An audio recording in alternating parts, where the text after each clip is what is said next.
What's up YouTube, Capital G here, checking out a brand new Cyberse Link 2 monster coming out in Flames of Destruction. This is Space Insulator, and he's 1200 attack. He has arrows that point up and down. He requires any two monsters to make, super generic, and shoutouts to Token.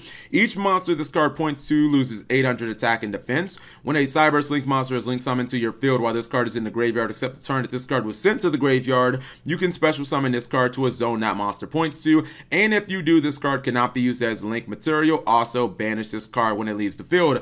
So Insulator is an interesting card. I actually find it to be a little polarizing, and it almost feels like Konami doesn't know if they want this card to be good or not. So how am I supposed to know? You look at the card and you see some definite positives there, but I think there are also just glaringly obvious negatives to coincide with those positives, and you almost have to look at this card and measure the good and the bad and kind of see which side outweighs the other. You know, you look at the first effect and you think, all right, that's kind of cool. Make one of my opponent's monsters lose 800 attack and defense. That's not bad. But then it's like, okay, well, it can just as easily shrink my monsters down as well, and why the hell would I ever want to do that? That's not good. You look at its ability to summon itself back from the graveyard, and I'm like, all right, that's pretty good. You know, 1200 extra free damage from my graveyard. Don't really have to do anything. Just summon, you know, random Cyberse Link monster, and I just summon this guy out, go in for damage. That's not bad. But then at the same time, I can't use it for a link summon pretty much at all. So it's like, well, I guess this guy is just a vanilla beater at that point. And even when you think about bringing it back from its second effect and potentially like using it for like a mutual link with like Firewall Dragon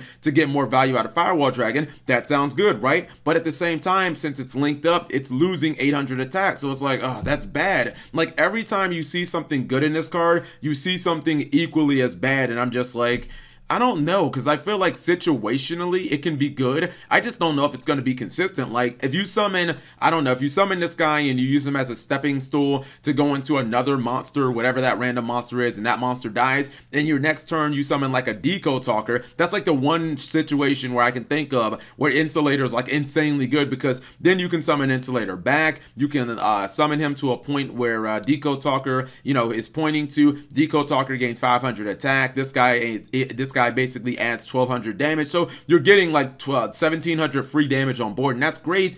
But I honestly just don't think that it's better than something like Code Talker, especially in a vacuum. If you're just looking for what's going to be the more consistent card across the board in multiple situations, Code Talker has a base attack that's 100 higher. The link points are identical. The summoning requirements are identical. And Code Talker not only increases its attack, which is better than relying on reducing when, you know, your monster might end up being reduced, but Code Talker also has that really nice protection effect where it can't be destroyed by battle or card effects while it points to a monster. So I don't know, the only benefit there I guess is this guy comes out in Flames of Destruction, which is a core set, so we're guaranteed to get this card let me think, 3 months after Extreme Force. So we're guaranteed to get this card in May as Code Talker. I mean, it's a promo, so who the hell knows when we're gonna get it in the OCG. So overall, I think that this card will sadly see play simply because there aren't enough generic Link 2s in Yu-Gi-Oh, and that's probably the only reason it'll see play.